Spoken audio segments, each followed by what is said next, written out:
पाठ 6 भौतिक एवं रासायनिक परिवर्तन। भौतिक एवं रासायनिक परिवर्तनों के बारे में बताना है। तो पहले मैं ये बताती हूँ भौतिक परिवर्तन किसे कहते हैं। तो भौतिक परिवर्तन वे परिवर्तन जिनमें केवल भौतिक गुण ही बदले और कोई नया पदार्थ पैदा न हो, वे भौतिक परिवर्तन कहलाते हैं। जैसे चीनी का पीसना, ये भौतिक परिवर्तन हो गया। रासायनिक परिवर्तन वे परिवर्तन जिनके द्वारा बिल्कुल नए गुणों वाले पदार्थ उत्पन्न होते हैं, उन्हें रासायनिक परिवर्तन कहते हैं। जो नए गुणों वाले पदार्थ उत्पन्न होते हैं, जैसे कागज का जलना। अब पहला प्रश्न है, निम्नलिखित के अंतर्गत होने वाले परिवर्तनों को भौतिक अथवा रासायनिक परिवर्तन में वर्गीकृत कीजिए। ये बताना है कि ये रासायनिक परिवर्तन है या भौतिक परिवर्तन। पहला प्रश्न है प्रकाश संश्लेषण। तो प्रकाश संश्लेषण कैसा परिवर्तन है? प्रकाश संश्लेषण रासायनिक परिवर्तन। प्रकाश संश्लेषण रासायनिक परिवर्तन। जल में शक्कर को घोलना, जल में जब शक्कर घोली तो यह है भौतिक परिवर्तन, क्योंकि इसमें जल का शक्कर इसमें घोली, क्योंकि इसमें भौतिक गुण ही बदले हैं, नया पदार्थ नहीं बदला, नया पदार्थ पैदा नहीं हुआ। कोयले का जलना, कोयले का जलना रासायनिक परिवर्तन, क्योंकि जलकर कोयला राख बन गया, नया पदार्थ बन गया। मोम को पिघालना, तो मोम को पिघालना भौतिक परिवर्तन। एल्यूमिनियम के टुकड़े को पीटकर उसका पतला पत्र बनाना भौतिक परिवर्तन। भोजन का पाचन, तो भोजन का पाचन, भोजन पच गया, तो रासायनिक परिवर्तन। अब प्रश्न संख्या 2। प्रश्न संख्या दो में क्या है? बताइए कि निम्नलिखित कथन सत्य है अथवा असत्य है। हमें सत्य या असत्य बताना है। तो पहला प्रश्न है, लकड़ी के लट्ठे को टुकड़ों में काटना एक रासायनिक परिवर्तन है। लकड़ी के लट्ठों को टुकड़ों में काटना एक रासायनिक परिवर्तन है। तो सत्य है या असत्य? असत्य है, क्योंकि लकड़ी के लट्ठों को टुकड़ों में काटना एक भौतिक परिवर्तन है। ये भौतिक परिवर्तन है, रासायनिक परिवर्तन नहीं है, इसलिए असत्य है। पत्तियों से खाद का बनना एक भौतिक परिवर्तन है। पत्तियों से खाद का बनना एक भौतिक परिवर्तन है, असत्य है। पत्तियों से खाद का बनना एक रासायनिक परिवर्तन है, भौतिक परिवर्तन नहीं है। जस्ते लेपित लोहे के पाइपों में आसानी से जंग नहीं लगती, लोहे के पाइपों में जंग आसानी से नहीं लगती, सत्य है। सत्य, क्योंकि जस्ते जिंक लेपित लोहे के पाइपों में आसानी से जंग नहीं लगती। लोहा और जंग एक ही पदार्थ है, लोहा और जंग एक ही पदार्थ है, तो ये है असत्य है। जंग लोहे का ऑक्साइड है, जंग लोहे का ऑक्साइड है। भाप का संघनन रासायनिक परिवर्तन नहीं है, भाप का संघनन रासायनिक परिवर्तन नहीं है, तो सत्य है। अब प्रश्न संख्या 3। प्रश्न संख्या 3 में हमें खाली स्थान बताने हैं, रिक्त स्थान भरने हैं। तो अब इसमें पहला, जब कार्बन डाइऑक्साइड को चूने के पानी में प्रवाहित किया जाता है तो यह खाली स्थान के बनने के कारण दूधिया हो जाता है। तो किसके कारण दूधिया हो जाता है? Calcium carbonate. किसके कारण? Calcium carbonate. दूसरा है, खाने के सोडे का रासायनिक नाम खालिस्तान है। खाने के सोडे का रासायनिक नाम क्या है? Sodium bicarbonate. क्या है? Sodium hydrogen carbonate. क्या है? सोडियम हाइड्रोजन कार्बोनेट या सोडियम बाइकार्बोनेट भी बोल सकते हैं, सोडियम बाइकार्बोनेट भी बोल सकते हैं, सोडियम हाइड्रोजन कार्बोनेट। तीसरा है, ऐसी 2 विधियां जिनके द्वारा लोहे को जंग लगने से बचाया जा सकता है, खालिस्तान और खालिस्तान है। ऐसी 2 विधियां जिनको लोहे को जंग लगने से बचाया जा सकता है। तो पेंट करना, क्या? पेंट करना और यसद लेपन, पेंट करना और लेपन, इन विधि द्वारा हम उससे बचा सकते हैं। अब है, ऐसे परिवर्तन भौतिक परिवर्तन कहलाते हैं जिनमें किसी पदार्थ के केवल खालिस्तान गुणों में परिवर्तन होते हैं। तो भौतिक परिवर्तन कौन से कहलाते हैं? जिनमें केवल भौतिक गुणों में परिवर्तन होते हैं। इसमें भौतिक गुणों में परिवर्तन होता है। अब है इससे ऐसे परिवर्तन जिनमें नए पदार्थ बनते, खालिस्तान परिवर्तन कहलाता है। नए पदार्थ बनता है वो कौन सा परिवर्तन कहलाता है? रासायनिक परिवर्तन। कौन सा परिवर्तन? रासायनिक। प्रश्न संख्या 4। जब नींबू के रस में खाने का सोडा मिलाया जाता है तो बुलबुले बनते हैं और गैस निकलती है। यह किस प्रकार का परिवर्तन है, समझाइए। बुलबुले बनते और गैस निकलते तो यह किस प्रकार का परिवर्तन है? उत्तर, यह गैस कार्बन डाइऑक्साइड है। यह रासायनिक परिवर्तन है।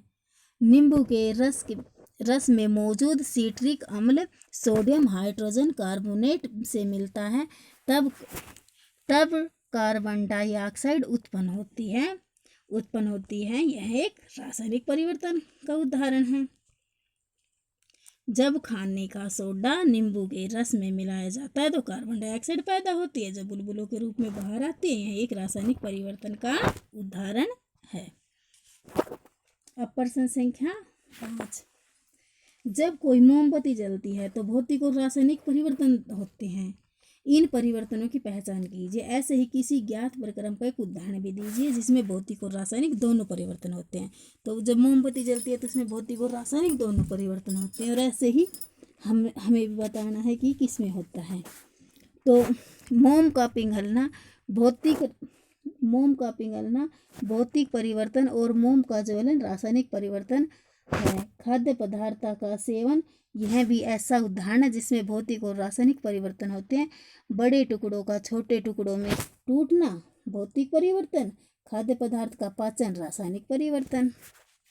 अब अगला प्रश्न है, आप यह कैसे दिखाएंगे कि दही का जमना रासायनिक परिवर्तन है? दही का जमना रासायनिक परिवर्तन है।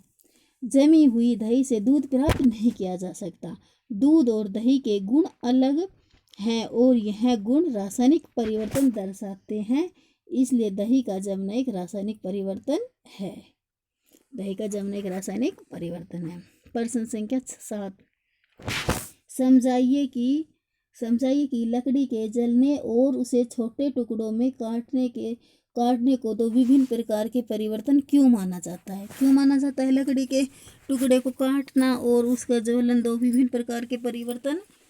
तो लकड़ी उत्पन्न नहीं कर सकती, परंतु लकड़ी को जब हम छोटे टुकड़ों में काटते हैं तब केवल उसकी आकृति ही बदलती है, कोई नई वस्तु उत्पन्न नहीं होती, इसलिए यह भौतिक परिवर्तन है। नई वस्तु उत्पन्न नहीं होती, केवल उसकी आकृति बदलती है, इसलिए यह भौतिक परिवर्तन है। लकड़ी जब जलती है तब कोयला उत्पन्न होता है। यह एक रासायनिक परिवर्तन है, क्योंकि कोयले से हम लकड़ी उत्पन्न नहीं कर सकते, परंतु लकड़ी को जब हम छोटे टुकड़ों में काटते हैं तब केवल उसकी आकृति ही बदलती है, कोई नई वस्तु उत्पन्न नहीं होती, इसलिए यह भौतिक परिवर्तन है। प्रश्न संख्या 8। कॉपर सल्फेट क्रिस्टल कैसे बनाते हैं, इसका वर्णन कीजिए। कॉपर सल्फेट क्रिस्टल कैसे बनाते हैं, इसका वर्णन कीजिए। किसी बीकर में लगभग 1 कप जल लीजिए और उसमें तनु सल्फ्यूरिक अम्ल की कुछ बूंदें मिलाइए।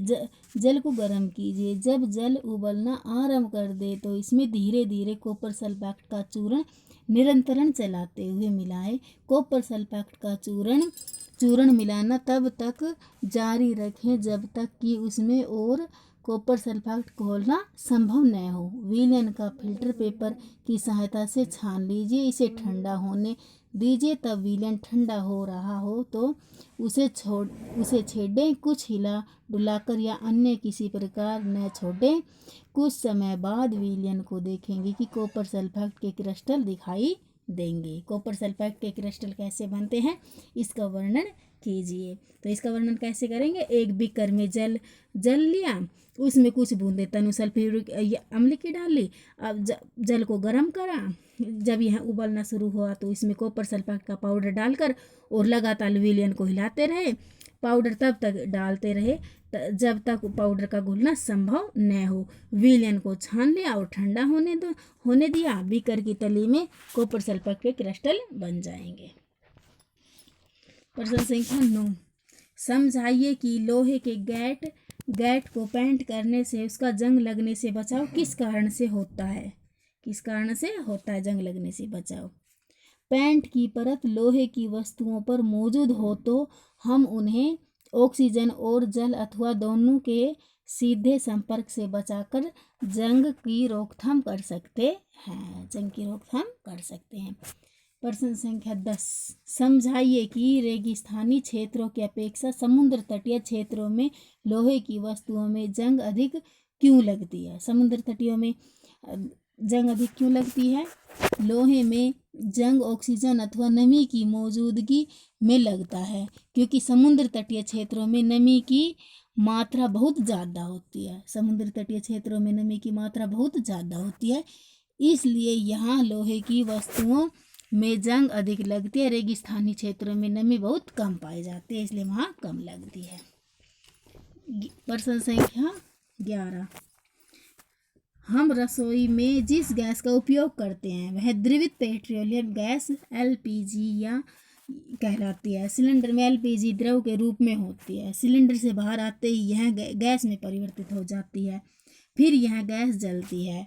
निम्नलिखित कथन इन परिवर्तनों से संबंधित हैं। कथन का चयन कीजिए कि परिवर्तन ए और परिवर्तन बी किससे संबंधित है।